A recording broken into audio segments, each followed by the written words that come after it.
வணக்கம். இது ரூபவாகினியின் பிரதான செய்திகள். செய்திகளோடு இணைந்திருக்கின்ற நான் அபு ஹனீஃபா முகமது ரிஸ்மி. நான் காயத்ரி ஸ்ரீயானந்த். முதலில் தலைப்புச் செய்திகள்.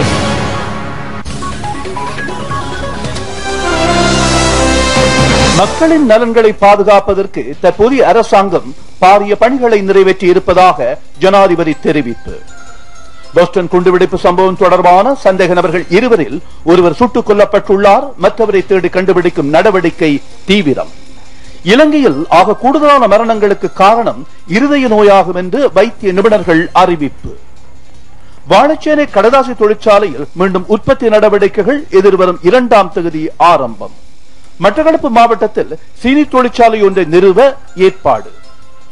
விண்வெளியில் உயிர்வாழ் நிலைக்கு தகுதியானது என கருதப்படும் 3 புதிய கிரகங்கள் நாசா விண்வெளி நிலையத்தினால் கண்டுபிடிப்பு. வெனிசுலாவின் ஜனாதிபதி தேர்தலில் அளிக்கப்பட்ட வாக்குகள் மீள் கணக்காய்வு செய்யப்படும் என்று அந்நாட்டு தேர்தல் திணைக்களம் திடீர் அறிவிப்பு. அவை தலைப்புச் செய்திகள். இனி விரிவான செய்திகளை பார்ப்போம். இலங்கை மக்களின் நலன்களை பாதுகாப்பதற்கு தற்போதைய அரசாங்கம் பாரிய பணிகளை நிறைவேற்றியிருப்பதாக ஜனாதிபதி மஹிந்த ராஜபக்ஷ தெரிவித்துள்ளார். மதுபானம், புகைப்பிடித்தல் தொடர்பான அனைத்து நடவடிக்கைகளையும் தடுப்பதற்கு சரியான தீர்மானங்களை மேற்கொள்ள அரசாங்கத்தினால் முடிந்துள்ளது. கொழும்பு தேசிய வைத்தியசாலையில் நோய் சிகிச்சைக்கான 3வது புதிய ஓட் தொகுதியை இன்று திறந்து வைத்த போது ஜனாதிபதி இந்த விடயங்களை குறிப்பிட்டார். இது சுகாதார அமைச்சின் 5 ஆண்டு தேசிய சுகாதார திட்டத்திற்குட்பட்ட திட்டமாகும். 10 மாடி ஓட் கட்டிடத்திற்கு 60 கோடிக்கு மேற்பட்ட தொகை செலவிடப்பட்டது. இதில் 432 கட்டில்கள் உண்டு.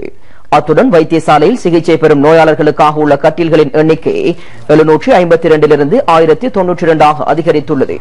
அனைத்து ஓட்களிலும் பொதுவான கட்டில்களுக்கு மேலதிகமாக கூடுதலான வசதிகளை கொண்ட 4 கட்டில்களும் இதில் இடம்பெற்றுள்ளன.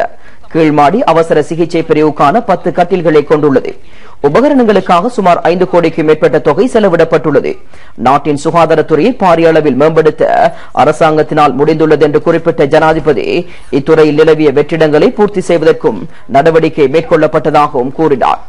2013ஆம் ஆண்டு வரவு செலவு திட்டத்தில் 17,500 கோடி ரூபாய் சுகாதார சேவைக்கு ஒதுக்கீடு செய்யப்பட்டுள்ளது.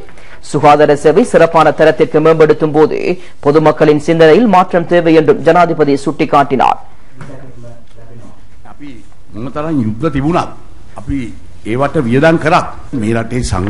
ஜனாதிபதி மஹிந்த ராஜபக்ஷ இங்கு தொடர்ந்து உரையாற்றுகையில், எத்தகைய யுத்த நிலை காணப்பட்ட போதிலும், அதற்காக நாம் செலவு செய்த போதிலும், இந்த நாட்டின் அபிவிருத்திக்காக மேற்கொள்ளப்பட வேண்டிய கடமைகளையும் நிறைவேற்றியுள்ளோம். நாம் பொருத்தமான நேரத்திற்கு அரசாங்கத்தினால் மேற்கொள்ளப்பட வேண்டிய சரியான தீர்மானங்களை மேற்கொண்டோம். நாம் சேமநலனுக்காக இவ்வாறான தீர்மானங்களை எந்தவித பீதியுமின்றி மேற்கொண்டோம். போதைப் பொருள், புகைத்தல் போன்று போதைப் பொருள் பாவனையை தடுப்பதற்கான சரியான தீர்மானங்களை மேற்கொண்டோம். இவ்வாறான நடவடிக்கையினால் அரசாங்கம் வலுவடைந்தது. நாட்டின் அபிவிருத்திக்கான கொள்கையை முன்னெடுப்போம் என்று நாம் தெரிவித்தோம். இதற்கான நடவடிக்கைகளை மேற்கொள்ளுள்ளோம் என்று தெரிவித்தார்.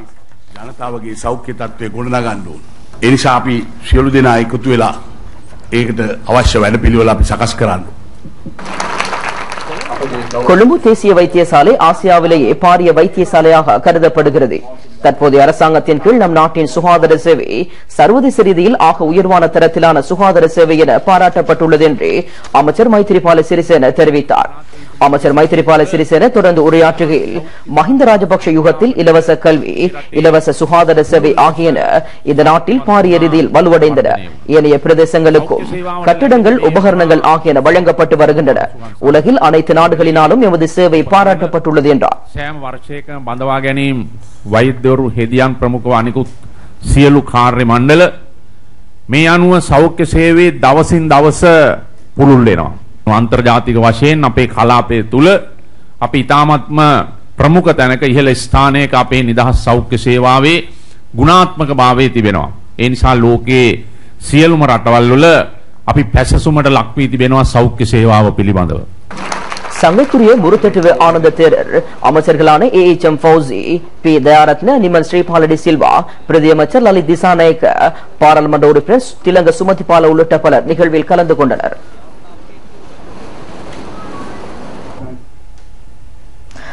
போஸ்டன் குண்டுவெடிப்பை நடத்தினார்கள் என சந்தேகிக்கப்படும் 2 சகோதரர்களை கண்டுபிடிக்க போலீசார் பாரிய தேடுதல் நடவடிக்கைகளை மேற்கொண்டுள்ள இந்த தருணத்தில் போஸ்டன் நகரிலும் நகர்ப்புறத்திலும் வாழும் மக்கள் தங்களது இல்லங்களில் தங்கியிருக்குமாறு ஆலோசனை விடுக்கப்பட்டுள்ளனர்.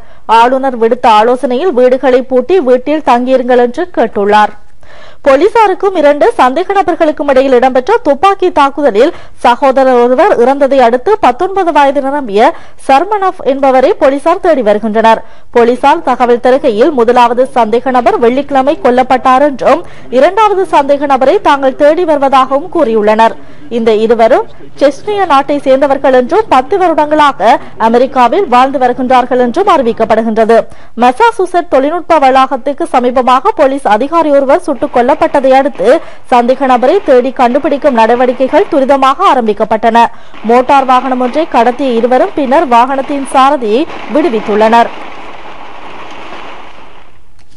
வெனிசுவேலா ஜனாதிபதி தேர்தலில் நிக்கோலஸ் மதுரோ பெற்ற வெற்றியின் மூலம் நாட்டு மக்கள் அவர் மீது கொண்டுள்ள நம்பிக்கை வெளிப்படுத்தப்பட்டிருப்பதாக ஜனாதிபதி மஹிந்த ராஜபக்ஷ தெரிவித்துள்ளார். வெனிசுவேலாவின் புதிய ஜனாதிபதிக்கு வாழ்த்து செய்தியொன்றை அனுப்பியுள்ள ஜனாதிபதி மஹிந்த ராஜபக்ஷ அதில் இந்த விடயங்களை குறிப்பிட்டுள்ளார். புதிய ஜனாதிபதி தமது நீண்டகால மற்றும் அரசியல் வாழ்க்கையில் பெற்றுக்கொண்ட அனுபவம் வெனிசுவேலா மேலும் முன்னேற்றத்தை நோக்கி முன்னெடுப்பதற்கு பெரும் உதவியாக அமையும் என்று ஜனாதிபதி நல்வாழ்த்து செய்தியில் தெரிவித்துள்ளார். முன்னாள் ஜனாதிபதி ஹியூகோ சாவேஸின் நிர்வாக கால பகுதியில் இலங்கைக்கும் வெனிசுவேலாவுக்கும் இடையிலான இருதரப்பு உறவுகள் பெருமளவில் அதிகரித்தன. இரு நாடுகளுக்கும் இடையிலான தொடர்பை மேலும் வலுவூட்டுவதற்கு ஜனாதிபதி நிக்கோலஸ் மதுரோவுடன் நெருக்கமாக செயற்படுவதற்கும் ஜனாதிபதி உறுதி தெரிவித்துள்ளார்.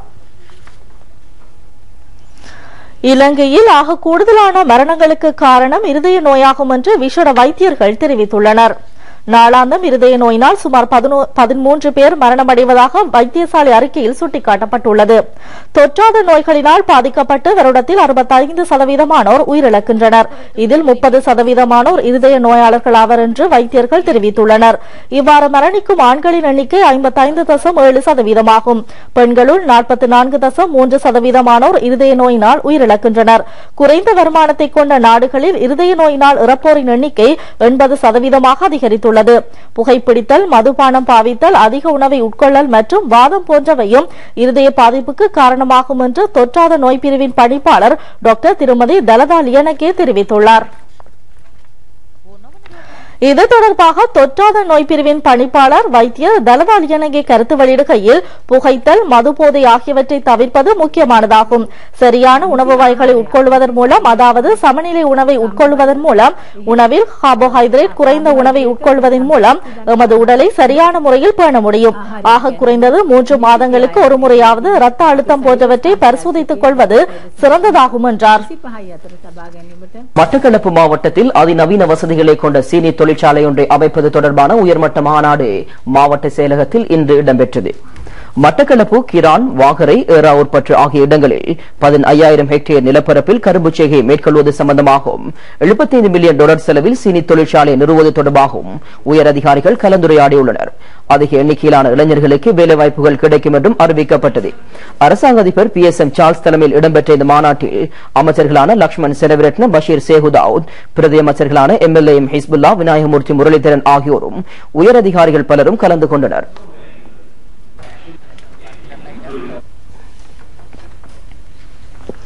26 வருடங்களுக்கு முன்னர் மூடப்பட்ட கந்தலாய் வாடி வீடு முழுமையாக மறுசீரமைக்கப்பட்ட பின்னர் திறந்து வைக்கப்பட்டுள்ளது.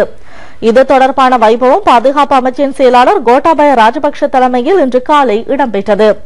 1987 ஆண்டு ஏப்ரல் மாதம் 17ஆம் தேதி கந்தலாய் குளம் உடைந்ததன் காரணமாக வாடி வீட்டின் ஒரு பகுதியும் சேதமடைந்தது.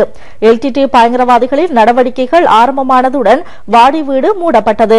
கிழக்கின் உதயம் திட்டத்துக்கு அமைய மேலும் ஒரு திட்டத்தின் கீழ் வாடி வீட்டை புனரமைப்பதற்கு நடவடிக்கை மேற்கொள்ளுமாறு ஜனாதிபதி பாதுகாப்பு செயலாளருக்கு ஆலோசனை வழங்கியிருந்தார். கடற்படையின் பங்களிப்புடன் இதன் கட்டடம் மறுசீரமைக்கப்பட்டது.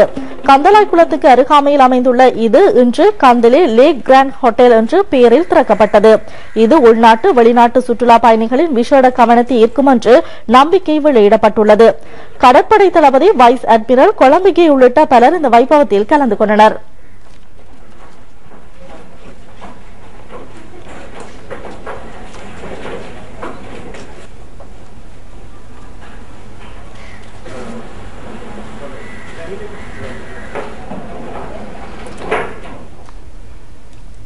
திவிநெகும வேலை திட்டத்தின் கீழ் மட்டக்களப்பு மாவட்டத்தில் வறுமையை ஒழித்தல் பற்றிய உயர்மட்ட மாநாடு டேபா மண்டபத்தில் அண்மையில் நடைபெற்றது.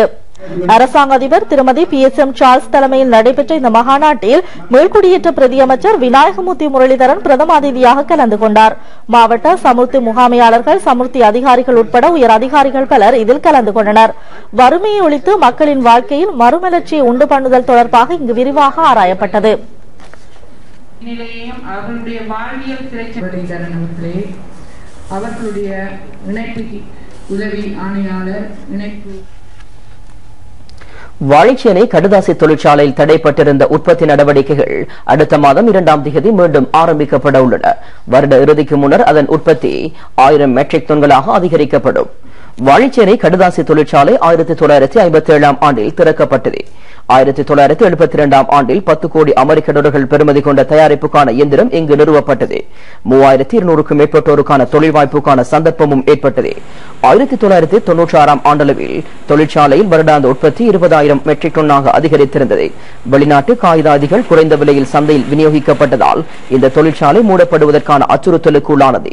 இயந்திரத்தில் மேற்கொள்ளப்பட வேண்டிய திருத்த வேலைகள் காரணமாக கடந்த டிசம்பர் மாதத்தில் தொழிற்சாலை மூடப்பட்டது. இதனை மறுசீரமைப்பதற்கான திட்டம் அரச வளம் மற்றும் தொழில் அபிவிருத்தி அமைச்சினால் ஆரம்பிக்கப்பட்டது. இதுகுறித்து வாழைச்சேனை கடுதாசி தொழிற்சாலையின் அதிகாரி மங்கள செனரத் கருத்து வெளியிடுகையில், இந்த கர்தாசி கமலுக்கு எல்லாம் இப்ப சரியான சந்தோஷம் மாதிரி தான் நிக்கிற. இப்ப எல்லாருக்கும் தெரியும் இந்த எப்படி நான் பாய்லர் செய்யும். இப்ப எல்லாம் சந்தோஷம் மாதிரி அவருக்கு சம்பளம் கொடுத்து எல்லாம் கொடுத்து 500 மெட்ரிக் டன் போயிட்டாட்டு நாங்க அவருக்கு எல்லாமே சொல்ல இந்த மாதிரி நான் வேலை செய்யும். உங்களோட bonus, attendance bonus, production bonus அது எல்லாம் கொடுத்து சொல்லு. எல்லாம் நல்ல மாதிரி வேலை செய்யும் தான் நம்மளுக்கு வேணும். அது எல்லாம் நம்மளுக்கு ஃபேக்டரி, நம்மளுக்கு ஆளுக்கு தான் ஃபேக்டரி, உங்களுடைய ஆளுக்கு ஃபேக்டரி. நன்றி, வணக்கம். தேசிய கட்டிட ஆய்வு நிறுவனம் ஹங்குரங்கத்து பிரதேசத்தில் மேற்கொண்ட நில ஆய்வை பூர்த்தி செய்துள்ளது. 2.5 ஏக்கர் நிலப்பரப்பு இதன் மூலம் பாதுகாக்கப்பட்டுள்ளது. இந்த திட்டத்திற்கு இடர் முகாமைத்துவ மத்திய நிலையம் 6 கோடிக்கும் மேற்பட்ட தொகையை ஒதுக்கீடு செய்திருந்தது. பதியப்பெலவில் இருந்து வலப்பனை, மதுரட்ட மற்றும் மந்தாராம் நுவர ஆகிய வீதி கட்டமைப்பு இதன் கீழ் பாதுகாக்கப்பட்டுள்ளது. பிரதேசத்தில் மண் சரிவு அச்சுறுத்தலை கட்டுப்படுத்துவதே இதன் நோக்கமாகும். சில இடங்களில் 38 மீட்டர் அகலத்தில் கட்டிடங்களை அமைப்பது தொடர்பாக ரசாயன ரீதியிலான ஆய்வுகளும் நடத்தப்பட்டன. சில வீதி கட்டமைப்புகளின் உட்பகுதியில் பாரிய நீரூற்றுகள் இருப்பது கண்டறியப்பட்டுள்ளது. இவ்வாறான வீதிகளில் கீழ்ப்பகுதியில் 120 குடும்பங்கள் வாழ்ந்து வருகின்றனர். இங்கு 160க்கும் மேற்பட்ட கட்டிடங்கள் நிர்மாணிக்கப்பட்டுள்ளன. ஆங்கிலேயர் 1948ஆம் ஆண்டு காலப்பகுதியில் வலப்பனை கண்டி வீதி அமைத்தனர். ஒரே ஒரு செங்கல் பாலமும் பதியத்தல நகருக்கு அருகாமையில் அமைக்கப்பட்டது. இந்த பிரதேசத்தில் இதற்கு பின்னர் இப்பகுதியில் எந்த ஒரு கட்டிடங்களையும் அமைப்பதற்கு அனுமதி வழங்கப்பட மாட்டாது என்று தேசிய கட்டிட ஆய்வு நிறுவனத்தின் ஹங்குரங்கத்த திட்ட அதிகாரி லக்ஸ்ரீ இந்திர திலக தெரிவித்துள்ளார்.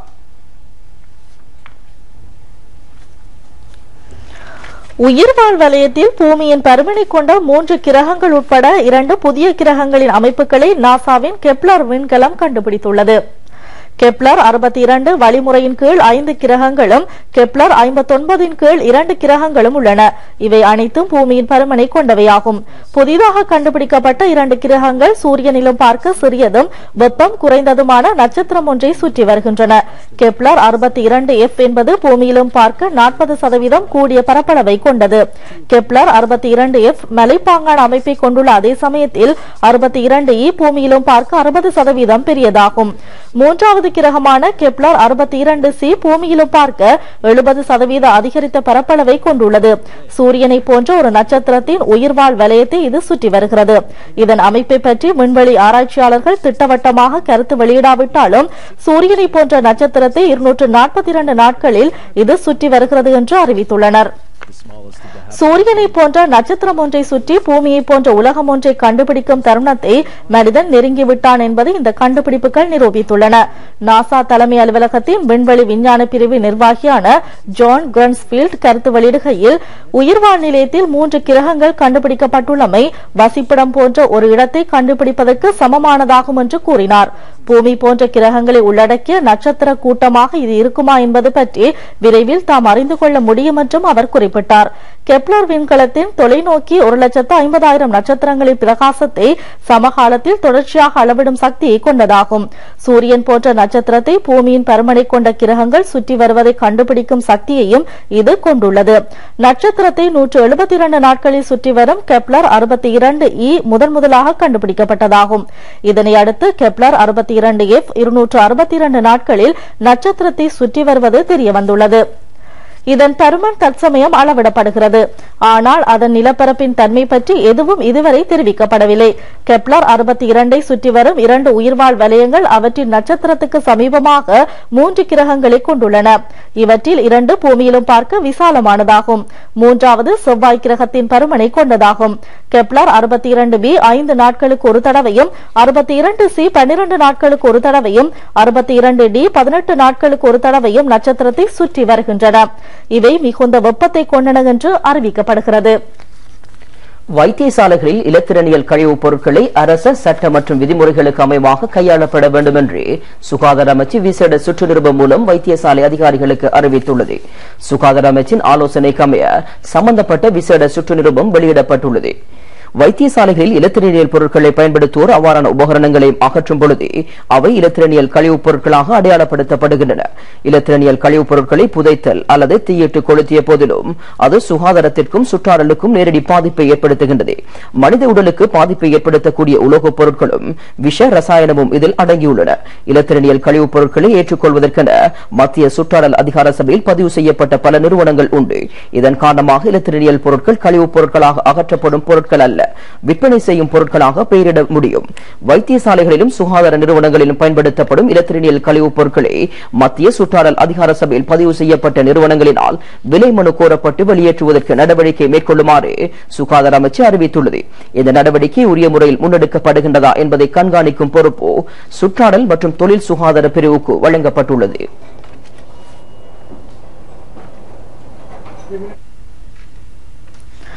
தேசிய தொலைக்காட்சியின் நாடக பிரிவினால் சமர்ப்பிக்கப்படும் இசிவருணா தொடர் தொலைக்காட்சி நாடகம் நாளை முதல் ஒவ்வொரு சனிக்கிழமைகளிலும் இரவு 9:30க்கு ஒளிபரப்பப்பட உள்ளது.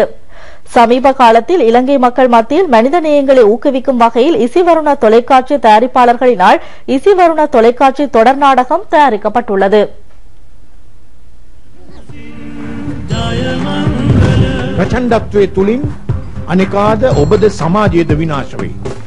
අන්න එක මතක තියාගන්න. இசிவருணா தொலைக்காட்சி தொடர் நாடகம் KB ஹேரத்தினால் நெறிப்படுத்தப்பட்டுள்ளதுடன் விமலரத்ன அதிகாரியின் இயக்கத்தில் உருவாக்கப்பட்டுள்ளது. ஜனநாத் வராகோடவின் இசையையும் இது கொண்டுள்ளது. சமூகத்தின் மத்தியில் நிலவ வேண்டிய சிறப்பான மனித தொடர்புகளை விவரிக்கும் இசிவருணா தொலைக்காட்சி தொடர் நாடகத்தில் ஸ்ரீஜயந்த மெண்டிஸ், மொரின் சாருணி, உத்திக பிரேமரத்ன, சோமதாச சூர்யாரஜி, சோமஸ்ரீ அலங்கொலங்க, சுமண வன்னிநாயக்க, நெத்மி உமாயா, ஹர்ஷனி, பெத்மகே உள்ளிட்ட நடிகர்கள் பலர் இதில் நடித்துள்ளனர். வாழ்க்கையில் துன்பம் எப்பொழுதும் நீடித்து நிற்பதில்லை என்பதை அடிப்படையாக கொண்டு இந்த தொடர் நாடகம் தயாரிக்கப்பட்டுள்ளது.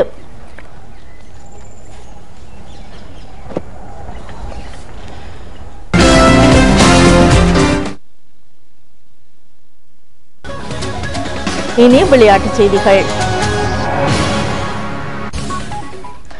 இலங்கை ராணுவத்தின் விஞ்ஞான பீடம் மற்றும் மோட்டார் வாகன ஓட்டுநர்களின் சங்கம் 21வது முறையாகவும் நடத்தும் பொக்ஸ்ஹில் சூப்பர் கிராஸ் மோட்டார் வாகன மற்றும் மோட்டார் சைக்கிள் போட்டிகள் நாளை தியத்தலாவையில் நடைபெறவுள்ளன.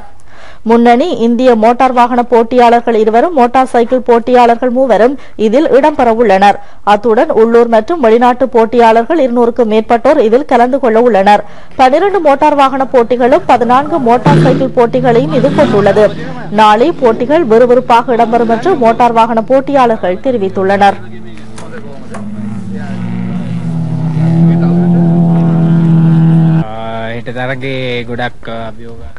விளையாட்டு சைக்கிள் ஓட்டம்.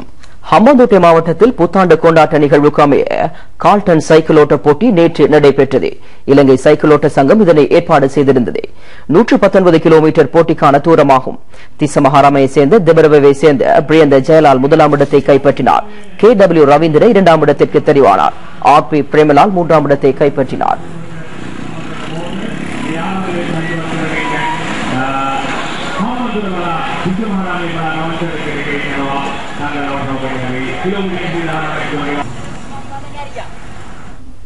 இத்துடன் ரூபவாகினியின் பிரதான செய்திகள் நிறைவடைகின்றன.